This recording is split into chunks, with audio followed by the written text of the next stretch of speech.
predict, interrupt, have a war dance, pee in my corner, that kind of stuff.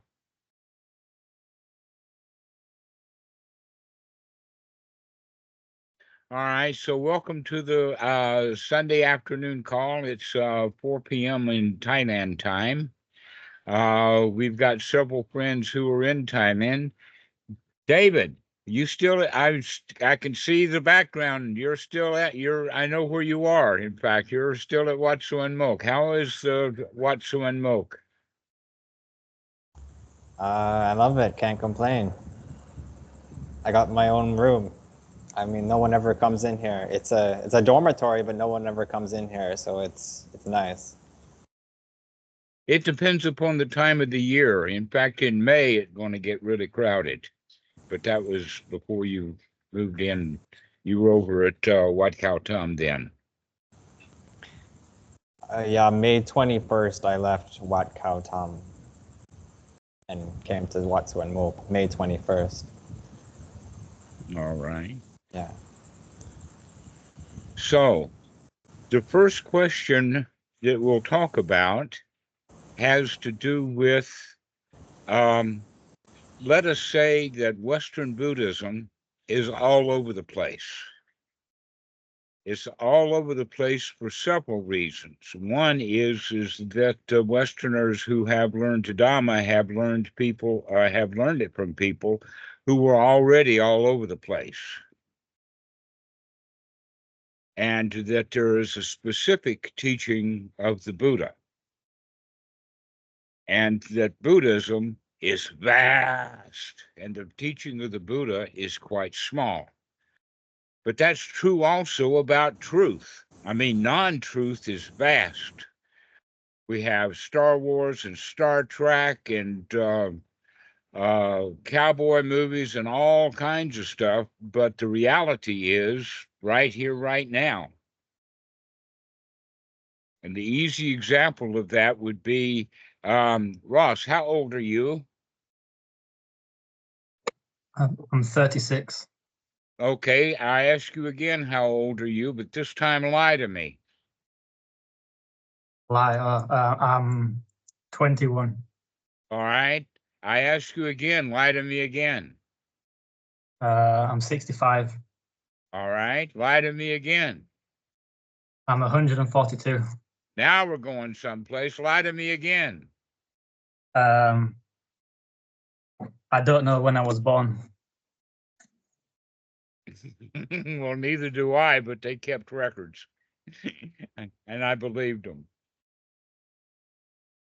So basically what I'm getting at is that the lies or stuff that people make up is vast, and reality is quite narrow.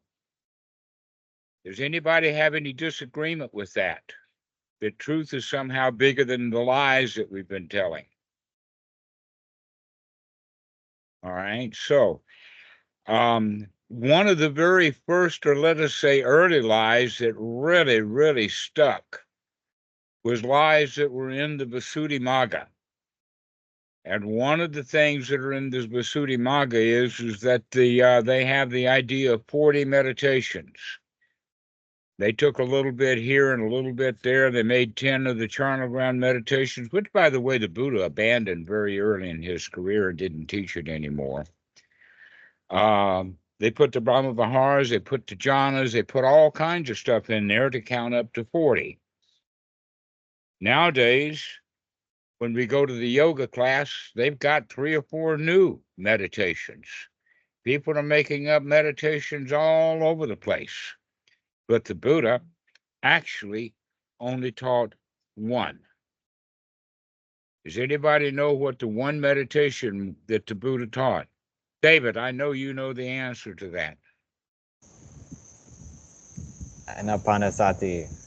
Precisely. Bhikkhu Buddhadasa, in fact, got into a lot of trouble in the 1930s.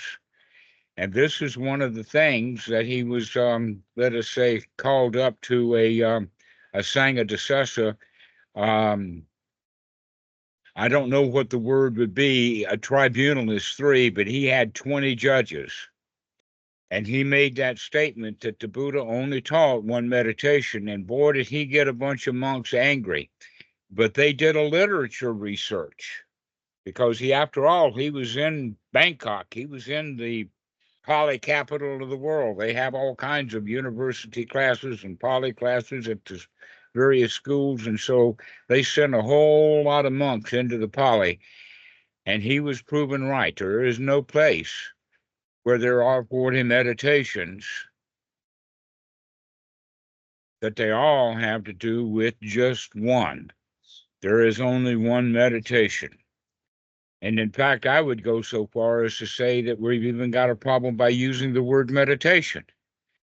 A better thing to say is that the Buddha only gave one practice, because meditation actually is vast. I imagine you can that you can quote meditations and give instructions on meditations that I never heard of.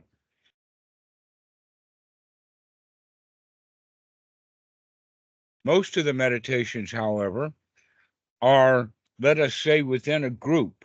An example of that would be meditating on one's big toe, which we often do, especially right after we stump it, or when the toenails are grown so long. And we'll pitch and we'll fart around for quite a while. We can call that a meditation. So we can get away from the word meditation and get into the word practice. And that if we are practicing correctly, that means that we're limiting Buddhism and bringing it right back down to the actual teachings of the Buddha. Now, one of the main teachings of the Buddha, in fact, the main teaching of the Buddha, has to do with dukkha and dukkha nirodha. That's really all he taught, was to be able to see the dukkha so that we could come out of it. And there's many, many different ways that we can have dukkha.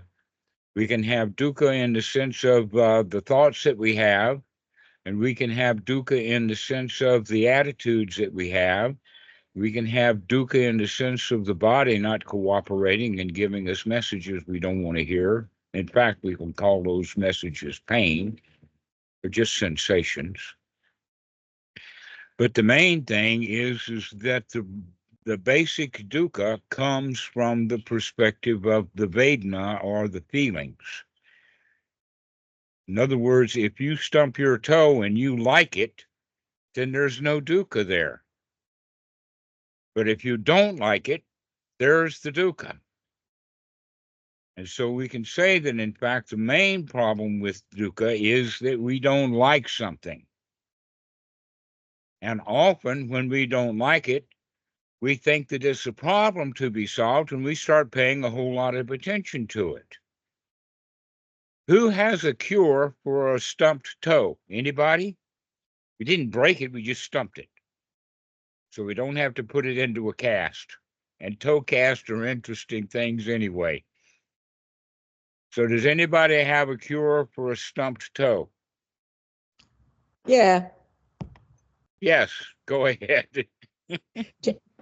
Change your attitude towards the pain.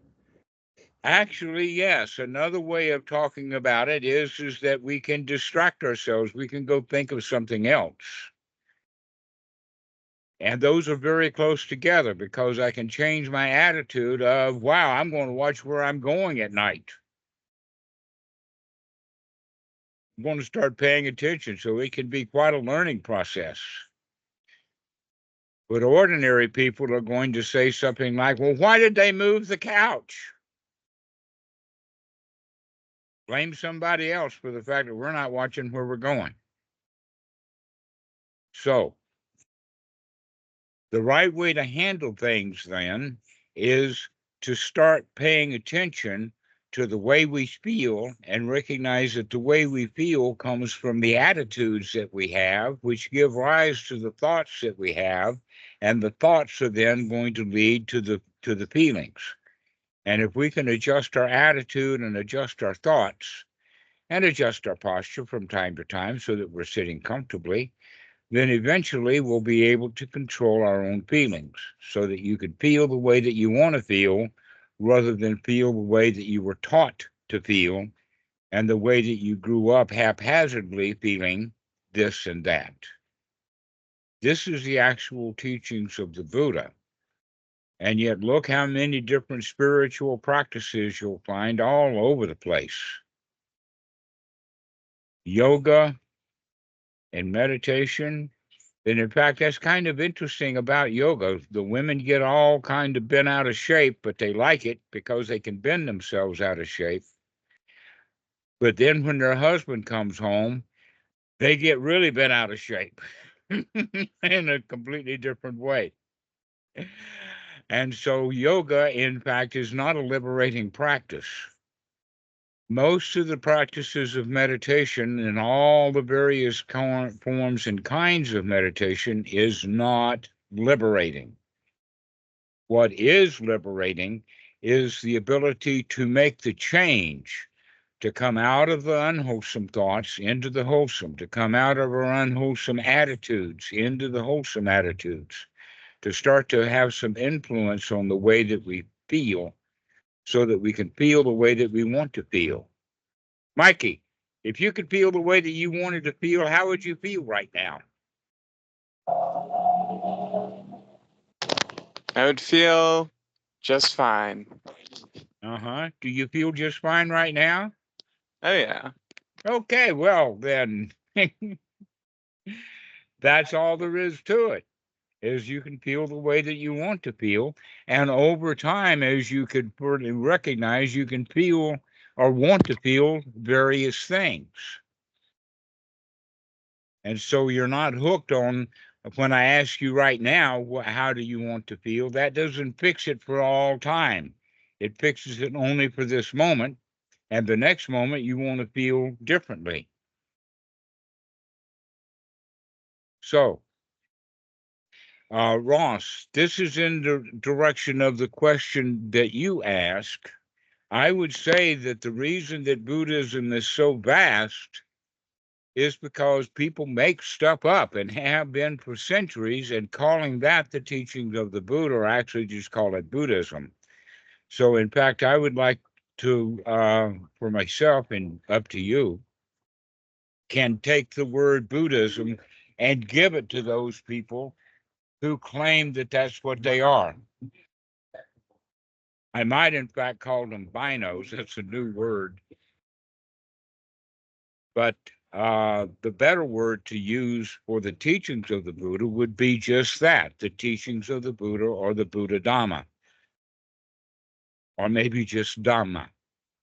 That we can say would be the teaching of the Buddha, as opposed to Buddhism all over the place, like metta and karuna and mudita and upekkha and tankas and toku and mandalas and bodhisattva ideals and Mahayana big boats and all kinds of stuff have been made up over a period of time. And very little of that stuff is liberating, and the only stuff that is liberating is when it actually conforms back to this change model. And in fact, one of the systems that is easy to pick on is what is referred to in Western Buddhism as Mahasi, the noting technique. Why does Mahasi method not liberate? Is because they note the dukkha and then note it again and then note it again until they get themselves all discombobulated into fear, misery, disgust. Everything is falling apart, and it's not liberating. It's only liberating when they change their way of doing things. Instead of just noting the garbage in the mind, let's note it well and let it pass. Note it well and make a change. So, Carl, you got your hand up? Yeah, I was going to add, while you said metta and they split the practice. Here in London, I go to a Buddhist center, doesn't matter which one, but that's what exactly what they do when they teach meditation is they have it split. They will teach you mindfulness and concentration one day, and then the other day they will teach you metta.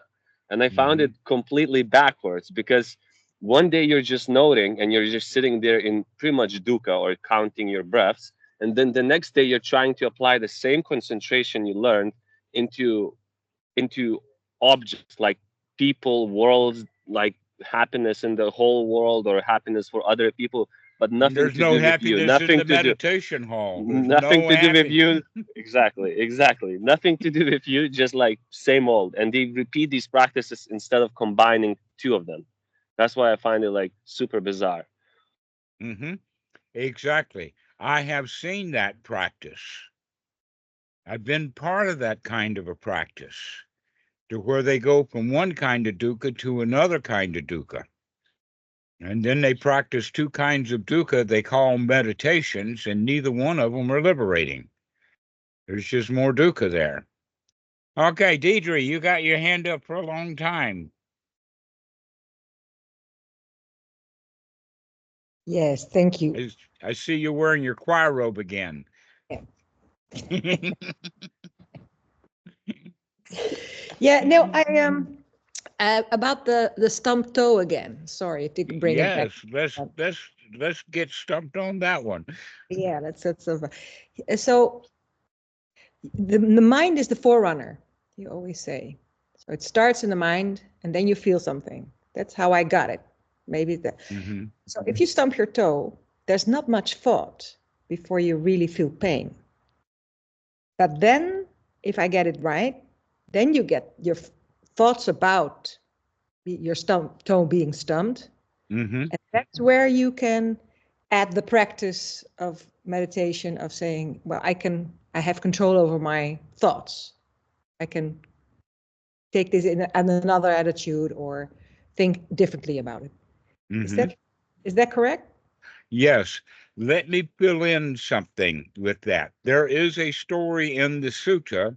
In fact, there's several times that the Buddha mentioned a tender young infant. And on one of these suttas, he talks about, imagine that someone touched the hand of a tender young infant with a hot coal.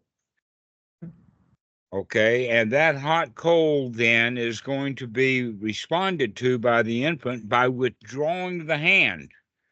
You can imagine that too, that you let us say that you've burned yourself with a lighter, or you put your hand on a hot stove. The hand is smarter than the brain. The hand will withdraw before the brain does. And then the pain sets in is when we begin to think about the sensation of the hand after it's been burned. So the baby will withdraw their hand first and then start to cry. Yep. That's an important point. Think about that the hand is smarter than the baby's brain. The same thing with us too, that the hand will withdraw and then we cry. Why? Because it takes the mind a little bit of time to process it, but the hand can be very quick. So what is that takes the hand so fast away? Intuition? It's the fact that you've got neurons, you've got receptors right there in the hand. Yeah. That not all of the hand movements that you have come from orders from the brain. It's almost like thinking about an army to where you've got generals, but you've got lieutenants and you've got squad leaders, and a lot of the decisions are made by the squad leaders and even the infantrymen themselves, and it never gets back up to the general. Okay, so that's the reason why, is because the local sensations, that part of the brain that's actually the neurons that are in the hand, all the way up to the arm, so that the hand is going to withdraw, the wrist is going to withdraw, the arm is going to withdraw, and all of that happens before the brain even knows, and the pain comes later. And the pain. Then you go to Then you go to the process of, okay, your hand is withdrawn, and then you feel pain, and then you can add the practice. Like you practiced Right. We can say, meditation. I'll be okay. We can have a lot of thoughts, but most of the time when the sensation starts, the first thing that happens is that we call it pain. We might say ouch and cry out. Right? Why is that? Because the mind now has been burned. Why does the mind have to burn? Because the hand was burned. Okay, that's the way that was the way that we started out. Intender infants do it that way. The hand is burned, they withdraw the hand, and then they'll ball up and cry.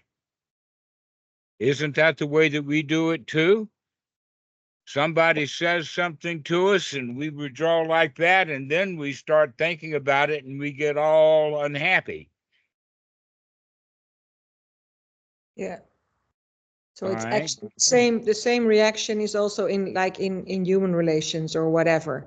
You get the same reaction, like somebody says something hurtful and immediately you want to withdraw, and then you start And thinking. then we start having all of those thoughts, those unwholesome thoughts that come in afterwards, after we recognize that we have been insulted, to where just the loud noise.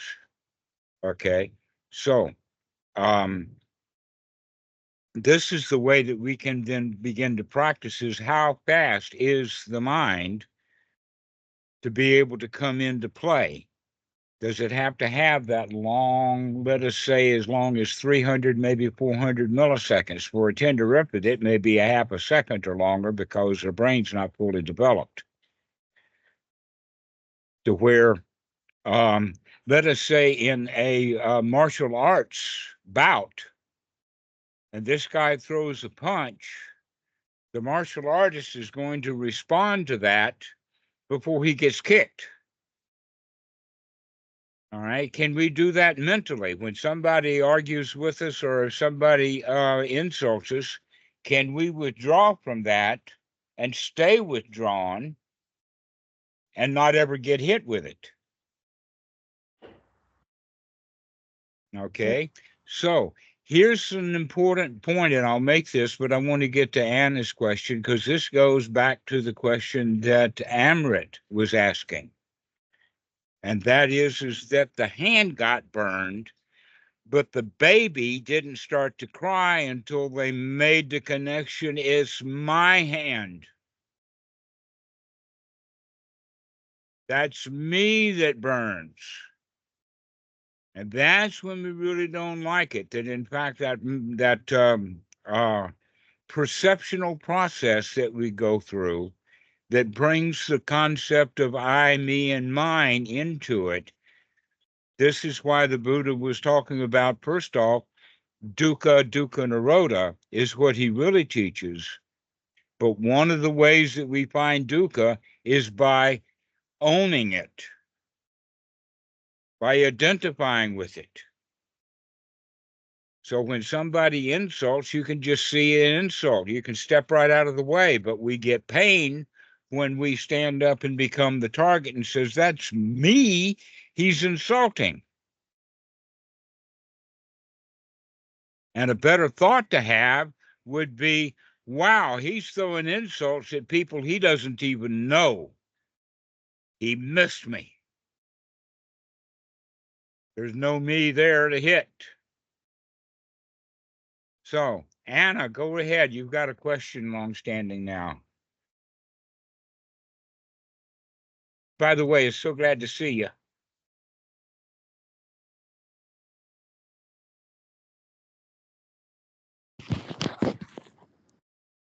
Yes. Can you hear me? Yes, I can hear you. So I've got a question or something to say about yoga. So, yoga is part of my practice, and I found some compatibilities with the practice of the Buddha, actually. which are like you practice some posture, but you practice them consciously, like in the Mahasatipatthana Sutta.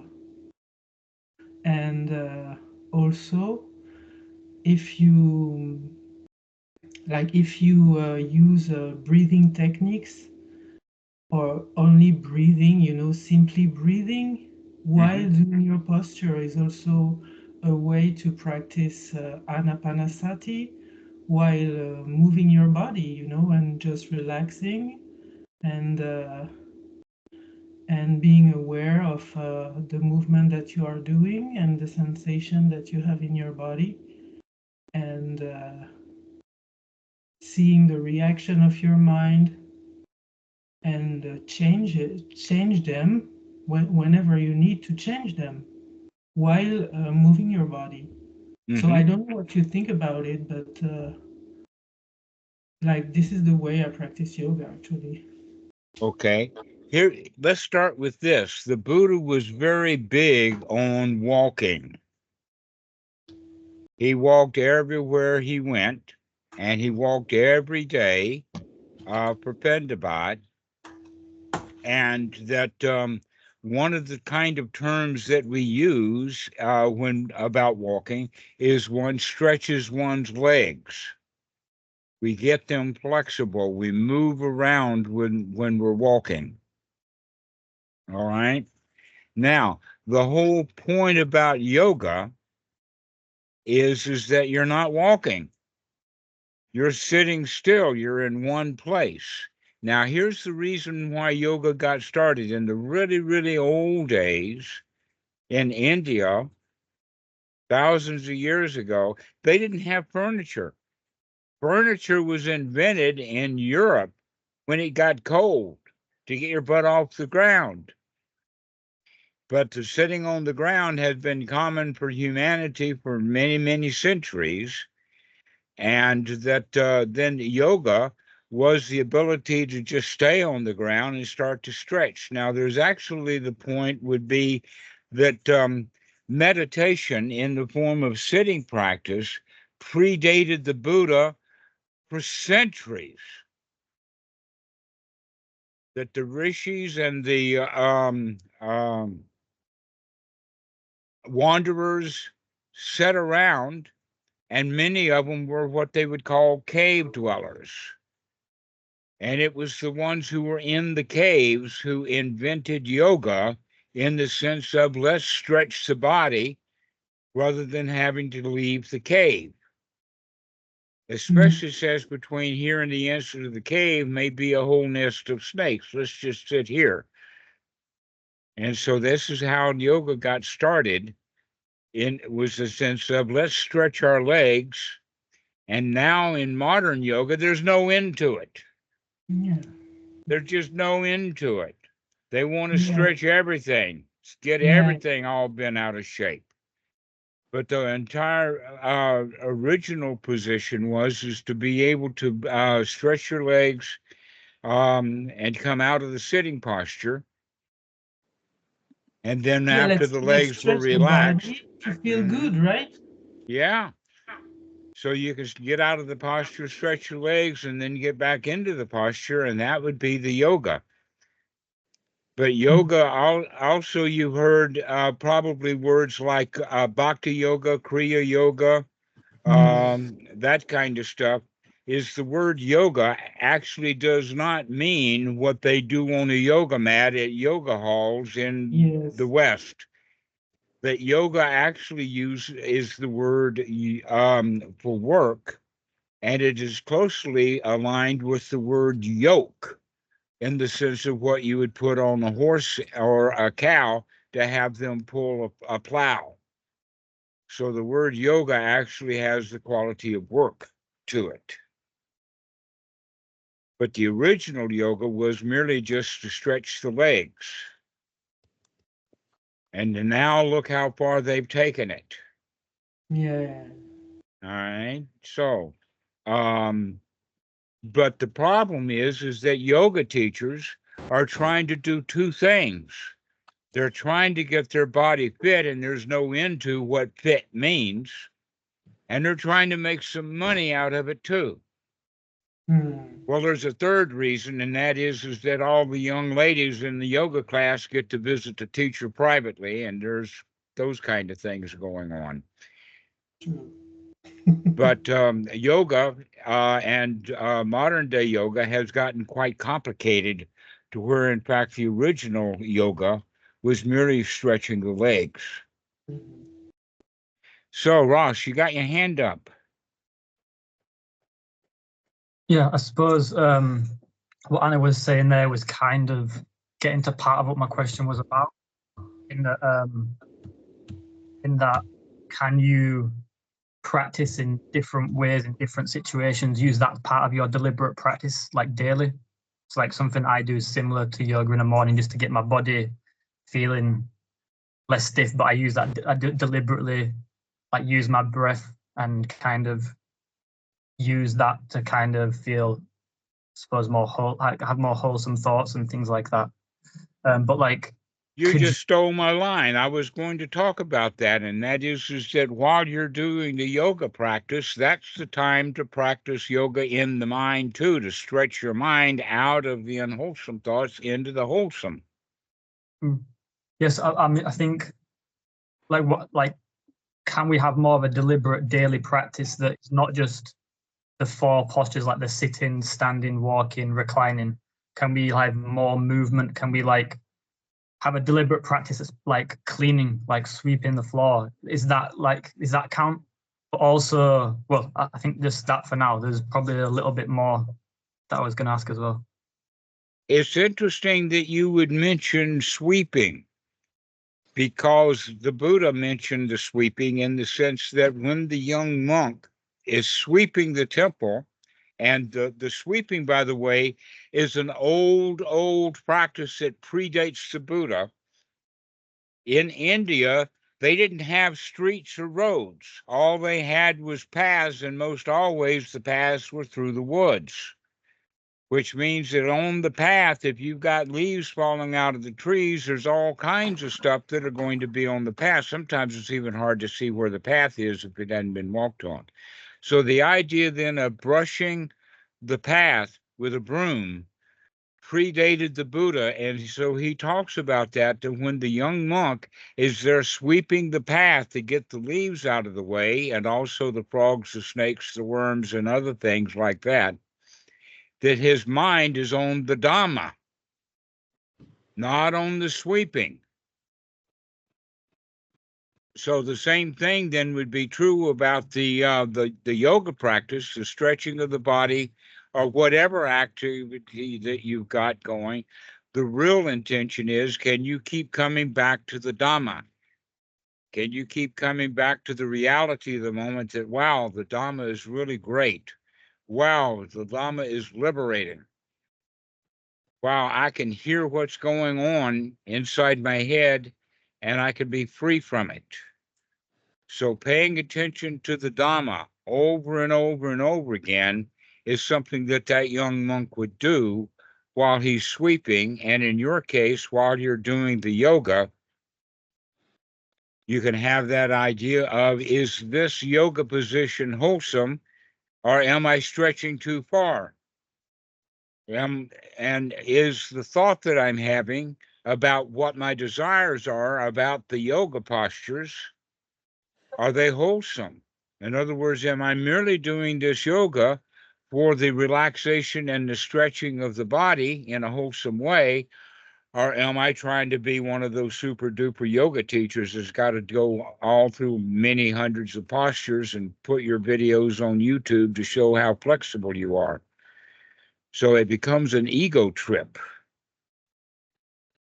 This is no longer stretching the body. This is me stretching my body. There's where that selfishness comes in. And so having thoughts of the Dhamma, like everything is good, everything is fine, I'm not trying to compete with myself or other people in these postures that I'm putting myself into. I'm merely doing the yoga for relaxation, for stretching. Does that make sense for you, Ross?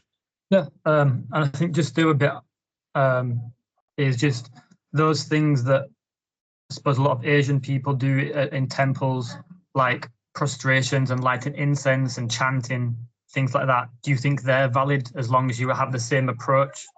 Yes, that's the whole point is that we do those rituals, hopefully in the sense of getting the mind together, but most people, uh, let us say it generally in Christianity, the ritual is more important than the mind state because the ritual is done for God's benefit, not for your own. And so most rituals then get into doing the ritual perfectly and fussing at other people because they don't know the exact words and things like that. To where the real point about the ritual is, can the ritual help you get into the frame of mind? But in fact, the ritual of the morning and evening chanting that they do in the Theravada temples, the 20 minutes of chanting in the morning, is to get the monks focused on the Dhamma that they're chanting, which means many of them are going to have to learn some Pali so that they actually know what they're saying rather than knowing how to say it. And when one starts to contemplate and work with the Dhamma that they're reciting, then they can sit with a mind that's already empty and they can go into jhana just like that. As opposed to Westerners who have to work at getting the mind emptied out. And so I would say that, let's go bizarre on that. If you could sing Jesus Loves Me, This I Know 50 times and then sit in meditation, you'd be better off than just sitting in meditation. Why? Because focusing on the words and the language and the song that you're singing, this is one of the reasons why musicians make very good spiritual teachers, is because they're already able to keep their mind focused on a piece of music. So, can you do that while you're sweeping? Can you do that while you're stretching?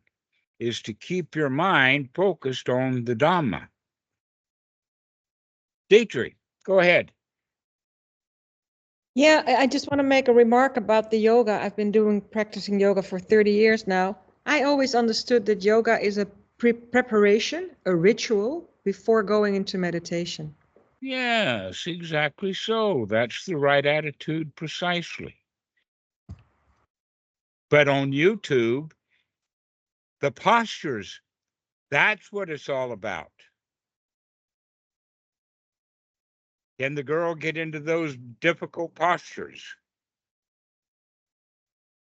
Okay, so let's now move on to Amrit's original question, because this is what we've been preparing for, is to talk about the various suttas where we talk about the 5 aggregates. And yoga is a really good one to introduce because that's generally the body. And that what our society teaches is, I am the body. Look how many industries we have that are associated with I am the body. I mean, Gucci, Revlon, Max Factor, fashion industries, and in fact, in many ways, sports. And the same thing would be true then with medicine, that almost all the visits to the doctor is because of the thought of, oh, poor me. That if people only went to the doctor when they actually needed the doctor, we wouldn't need so many doctors. We wouldn't have so many hospitals. Most of the people with visits to the doctor are unnecessary. I've even seen a very short clip on YouTube of Dr. House, where he walks into the waiting room there and he says, does anybody here have a cold? Anybody got a sniffle? Anybody have hard breathing? And people would raise their hand and he says, fine, go home. You don't need to be at the doctor's office. But people will go to the doctor. And to be honest with you, my mother was a first-class hypochondriac. She'd go to a doctor at the drop of a hat. Our family didn't have money because of the medical bills that she'd run up. She used to take me to the doctor, and I was wondering, what's the point? If I break my leg, I want the doctor to set it in a cast. But if my leg is not broken, I don't need a doctor.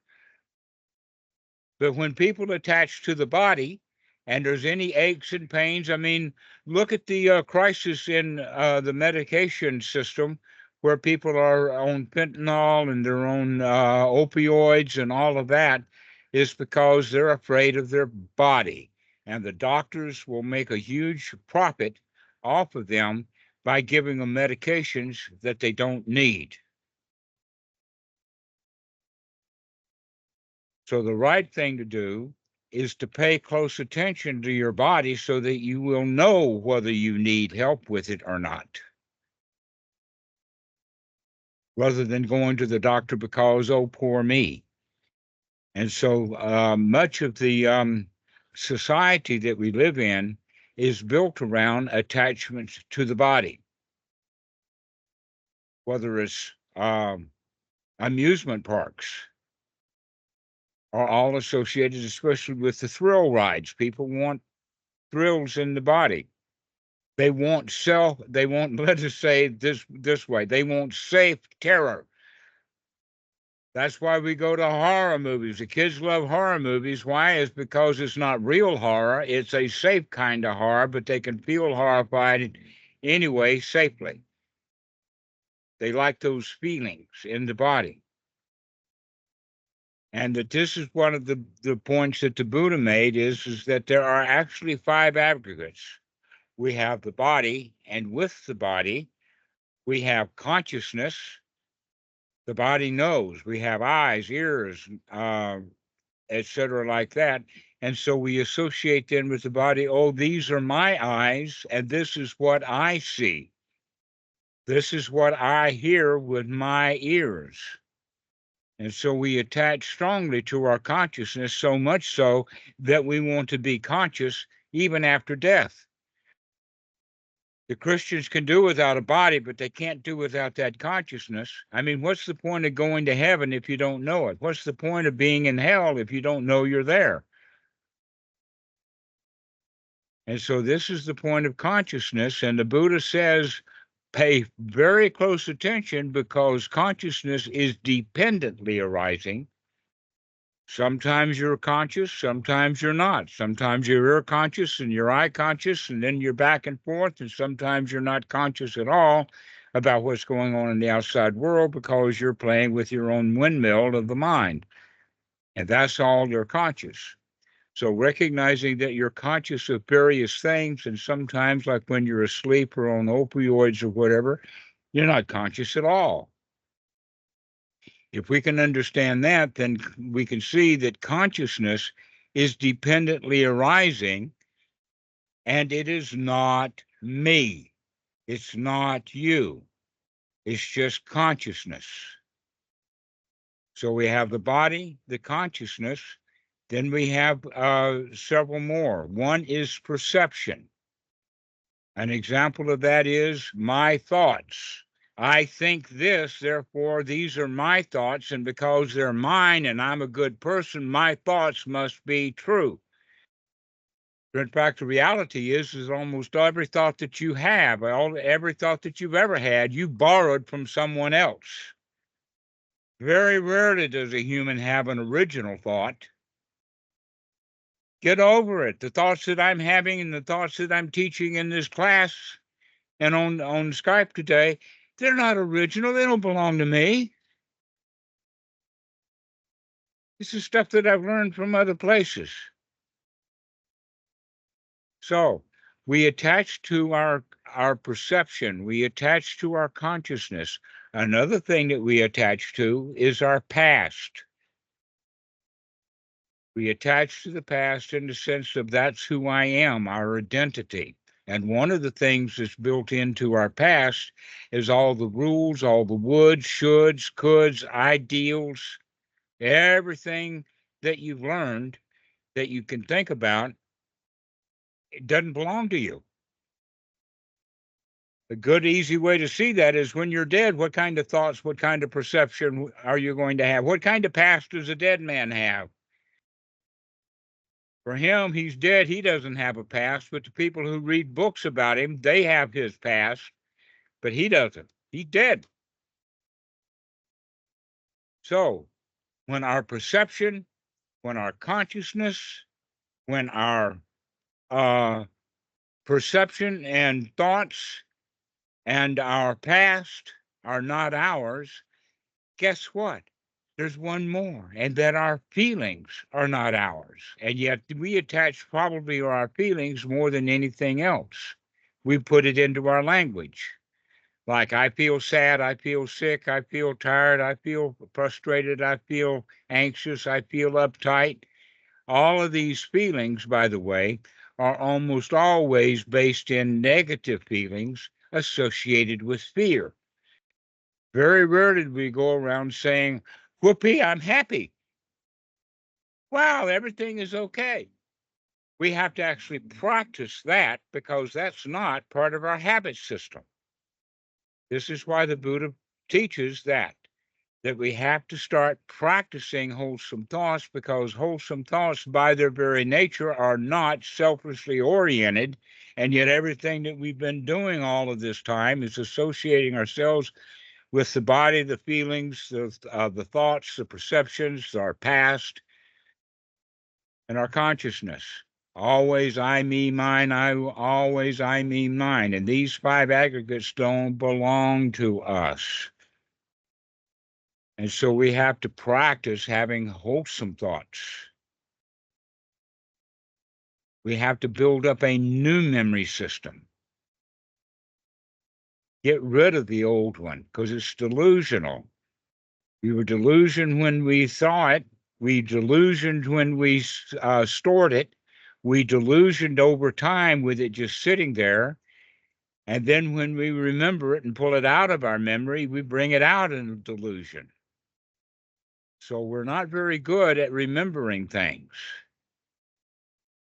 But when we do, we almost always go to the point of it's my memory, it's my past, my grandfather, my this, my grandfather's house. Mickey knows what that joke is about. And the fact is that none of that stuff belongs to us.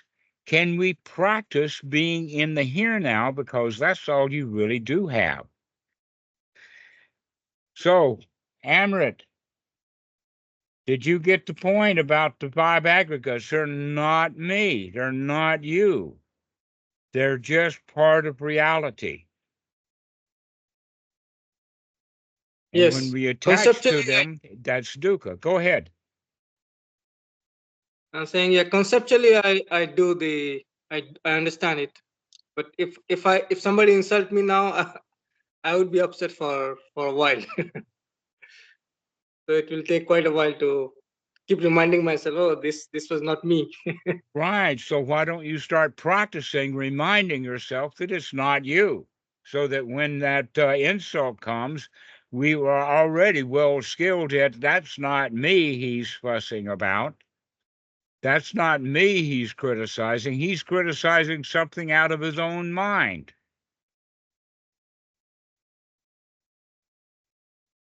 For instance, on Reddit, they say, Dhammarato, you don't know the Dhamma. Well, the Dhammarato he's complaining about is the Dhammarato in his head. He doesn't know this Dhammarato because this Dhammarato doesn't even know this Dhammarato. It's a moving target. When you, this is also, as a good point to point out, the Buddha was actually calling the first fetter was personality view. And what is the personality view? The personality view is that I am this and I am that. And the next time I say it, I am this and I am that. And it's kind of permanent. But the Buddha says everything is temporary. Anicca vata sankhara. Everything is temporary, including your personality. that over time your personality changes. When you were 2 years old, your personality was one way. When you were 5 years old, it was something else. When you were 10 years old, it was something else. When you were 14, wow, did your personality change? And we don't even recognize those personality changes. We think I am me, where in fact, look at the fact that the me that you were is not the me who you are now, and the me that you are now is only on the way to some next me, and it doesn't stop. But the Christianity in our culture teaches about a soul. For instance, if you did something wrong 5 years ago, we can punish you for it now because the one who did it 5 years ago is the same person that we caught this time. And after we catch you and put you in jail for a year and then give you a trial, and then after the trial, they put you in prison, and everybody thinks it's the same person. But it's not. The personality is constantly changing. For instance, on the stand, when the judge is giving him the sentence, he can be very remorseful. But when he gets into prison, he's not going to be remorseful anymore. He's going to start screaming, I'm innocent, I'm innocent. So if you recognize that you're a moving target, this will be very helpful, Amrit, to start seeing when you're sitting there, moment by moment by moment, the Amrit that had this thought is not the Amrit that has the next thought. That Amrit is just a concept. And the reality is things are always in motion, always in flux. For that reason, how could you possibly own the body? Because the body is out of control. Oh, let's play a game. Deidre, if you were the age you wanted to be, what age would you be? You.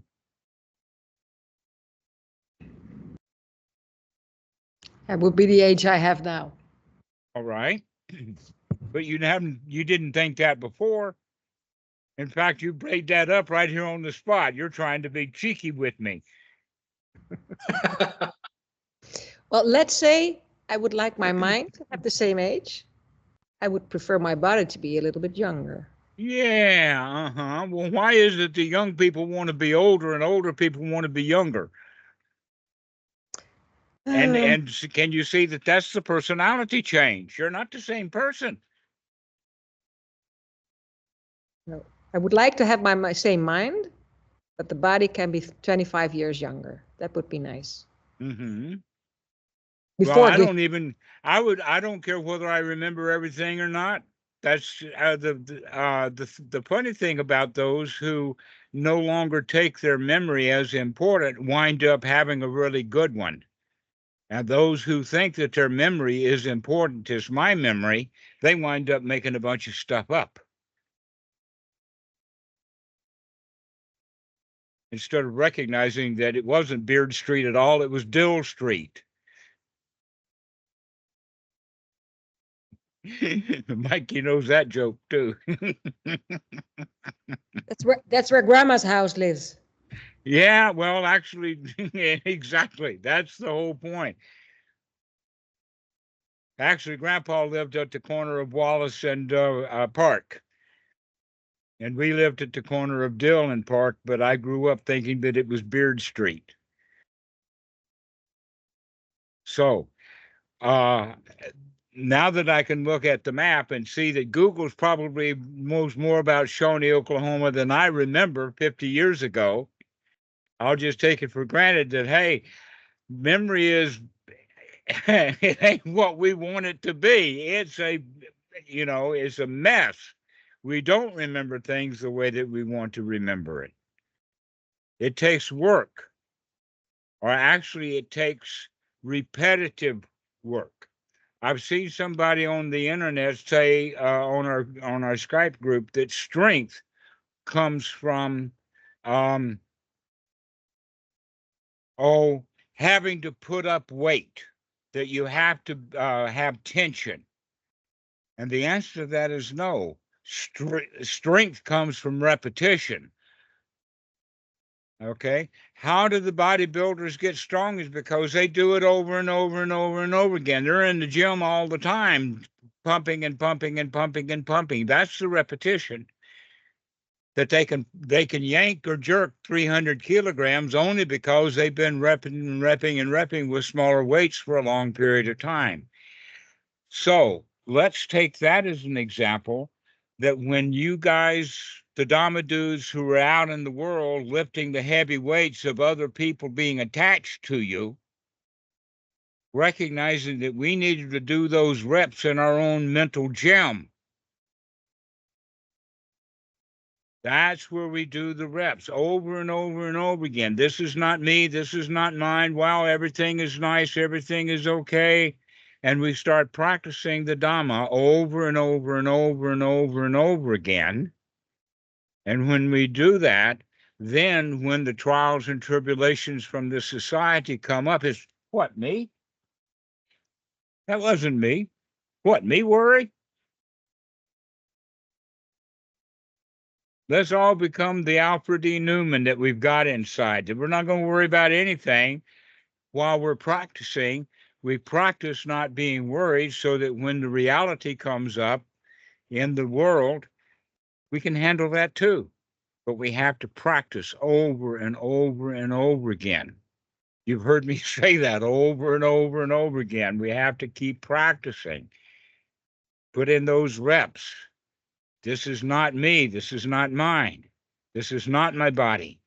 This is not my feelings. When I say I don't like it, oops, there's just not liking there. It's not my not liking.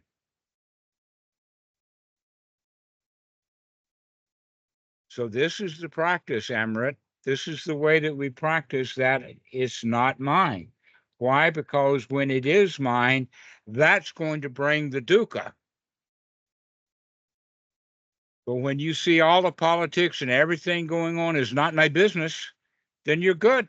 But if you make things your business, you're going to suffer.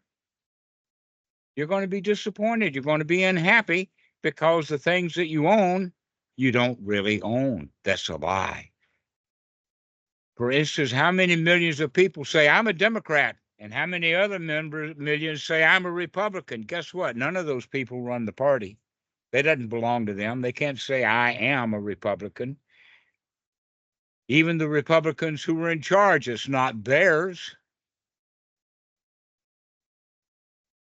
So the better thing to see is that those political parties, those countries, those governments are not mine. When I was in high school, we had to play the music and everybody would sing the song, This is my country. And I would stand up and I would say, it's not. You don't own this place. You don't own it. It's not yours. Don't say, I am an American. Better thing to say is, well, there's an American passport somewhere around here. Or in Dietrich's case, a Swedish passport. Dutch passport. Pardon? Dutch. I'm from the Netherlands. Netherlands. Okay. I'm Rick's mom. Like Daniel's the friend of Rick. Well, never mind. Well, see, it doesn't matter because you don't belong to either one of those countries, nor do you own any of them. But we have to remember that because we have been taught that you are this and you are that. So let's go ahead and finish this. Does anybody have any final things to say? I noticed that Anna has had enough of this. She's had about as much joy as she can stand. David, do you have anything to say? You mentioned like these super duper yoga teachers that get into crazy postures. Do you think it's possible to do these postures without that sense of selfishness, that attachment to the body and all that? I don't think so, but I don't know because I haven't done that. I haven't been there and I haven't done that. But I do know that when I was a kid and playing the piano, it was always me playing the piano. So for the idea then of those guys who were doing those super duper yoga postures, yeah, I mean, why would they bother to do it if it wasn't me doing it? Let Susie over there, who's on the posture, on the yoga mat, let her go into those postures. I don't have to, they're not mine. I don't need to show off. So I would say that it's really difficult, and almost always there is that attachment. That's why they keep pushing themselves. Sometimes they push themselves into breaking things, stretching too much because they want too much. And that wanting is always selfish. People push themselves into all kinds of things because they want something. And if you don't want anything, then you come to an end of karma. That's what we talked about yesterday. Is the end of action is when you don't want anything. You stop behaving. So if that yoga teacher didn't want anything, then he'd probably stop practicing. He would, let us say, stop pushing himself and just practice the things that he can already do. Because he enjoys doing it. But perhaps that yoga practitioner enjoys doing these crazy postures, no? And The first time he did that crazy posture, he couldn't get into it exactly correct, and so he had to push himself into it.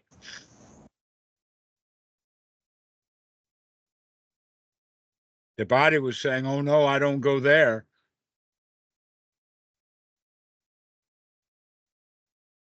So yeah, all of the, when you mention crazy postures, in order to get into those crazy postures the first few times, that's ego.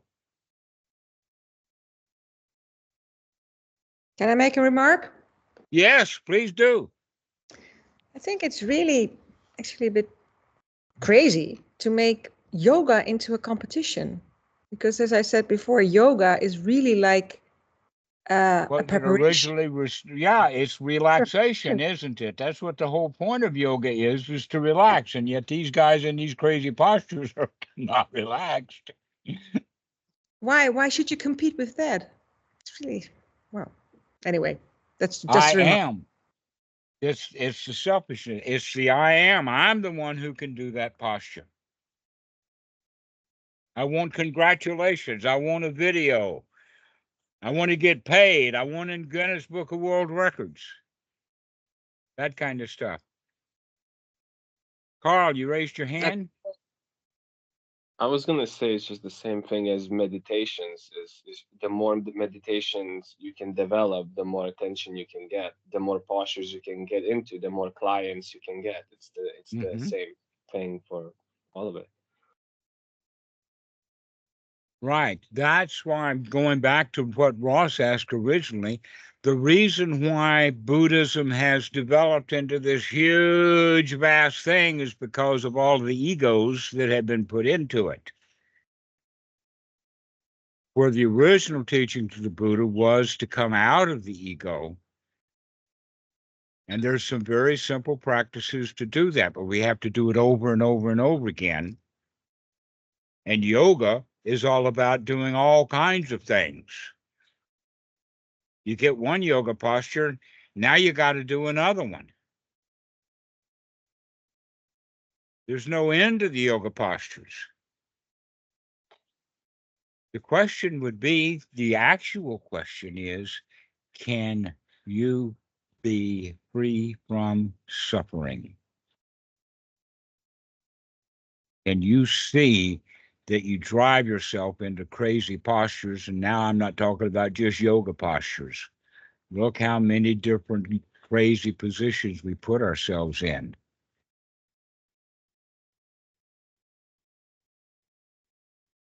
Amrit, you got your hand up. So yeah, just a quick question for you, Dhammarato. So now they are developing all kind of instrument which can measure your brain waves. I think at some point they would be able to see whether in jhana 1, jhana 2, and you think there would be a competition then also for meditators? They will have to who can- define what jhana is, though, and they don't even know. Nobody knows what jhana is. I think they are doing some, I was reading, there's some research and they try to use this brain activity to see what state your brain is in. Mm-hmm. And Sanjay Young, one of our Jen teacher, so he's quite big into it.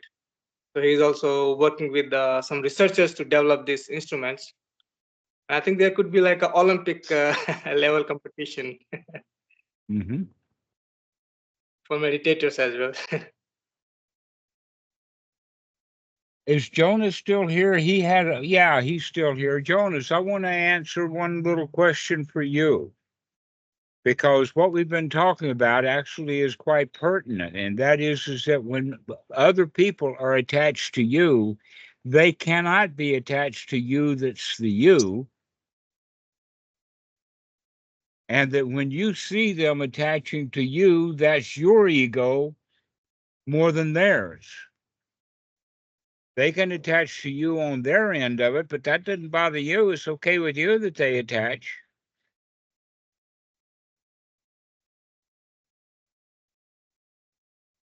Can you be not attached to them attaching?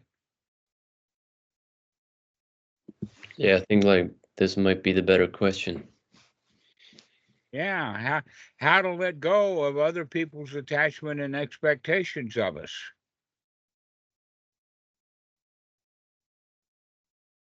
And the best thing to do is that just be friendly with them in a non-competitive, happy way. Just everything's okay.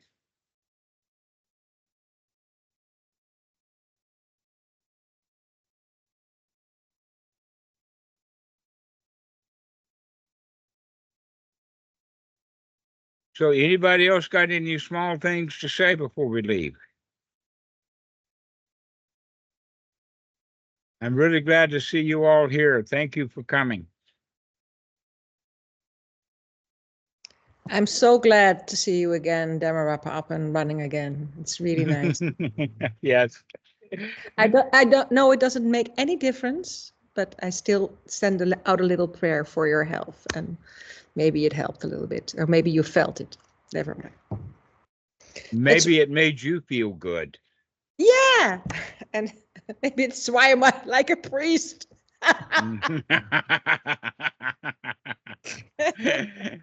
Excellent. All right. Ross, did you get out of this what you wanted to get out of it? I always get out of it what I want out of it. It's just staying in the Dharma, or just keep reminding myself of what needs to be done. I think it's just, yeah, just always every day trying to do what I can, keep myself thinking about Dharma, and it works. All right. So, Mikey, why don't you take it from here? Yeah, it's been a splendid call today. I was reminded of Majjhima Nikaya 28, the great elephant footprint simile. So if y'all are into reading suttas, go check that one out after this call. And if you haven't yet, check out opensanghafoundation.org. And even if you have checked it out, give it another look. We've been updating it every day, making little improvements here and there, improving the navigation and the look of the site. And it's really come together into a useful tool for practitioners. And it's a great place for people to make friends and talk with one another and find watts. Finding places close to you. Yes. Finding watts, Yes. Finding facilities. We've got more than 6,000 places. And I'd also like to add that if you know of a Wat that you've been to and it's not on our site, there is the option to add a facility. You can find that on the search page. So go ahead and add a facility. And the more facilities we have, the better. We already have thousands, but just makes it easier for people to find places near them. I want them all. I want them all. Even the ones that closed down. So yeah, thank you all for being here today. It's so good to see so many happy friends. Thank you all so much, guys. Patrick, we'll see you later. See you.